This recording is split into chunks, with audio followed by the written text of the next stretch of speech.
आज बनाते हैं आलू के पेटीज़। ये रेसिपी मैंने पहले भी दी थी, लेकिन आज एक दफ़ा और आप लोगों के लिए।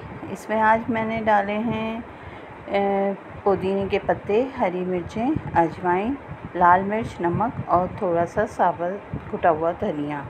और इन सब चीज़ों को हमने कर लेना है मिक्स। ये 4 आलू हैं और अब हमने ये एक घोल बनाया है जो है 2 से 3 टेबल स्पून मैदा, और इसमें पानी, लाल मिर्च और नमक मिलाया है। और आलूओं को मैंने मिक्स करके रख लिया है, क्योंकि हम जो पेटीज़ बना रहे हैं उसके लिए हमें इन चीज़ों की ज़रूरत होगी। ये मैदा था मेरे पास बचा हुआ, जिसमें तेल और नमक डाल के हमने गूँधा था। अब हम इसी एक बड़ी सी रोटी बना लेते हैं। अगर आपको इसकी 2 रोटी बनानी है तो आप 2 बना लें।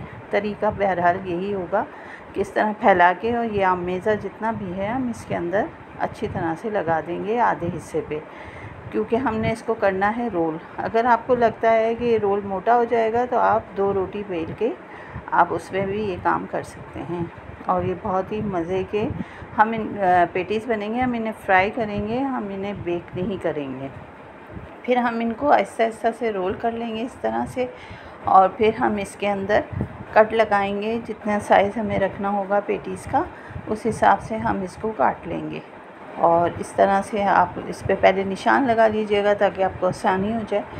बहरहाल मुझे तो अब याद हो गया है कि कितना साइज़ रखना है, तो ये इस तरह से आपने इसको काट लेना है। और फिर तेल को मैंने गरम करने रख दिया है, और ये जो बनाया था बैटर हमने इस मैदे का, अब इस मैदे के बैटर में हम इसको डिप करेंगे अच्छी तरह से चारों तरफ से, और इसको फिर फ्राई करने के लिए रख देंगे हल्की आंच पे। तेल बहुत ज़्यादा गर्म नहीं होना चाहिए, वरना ये अंदर से कच्चे रह जाएंगे और फिर आप शिकायत करेंगे कि शायद मेरी रेसिपी गलत थी।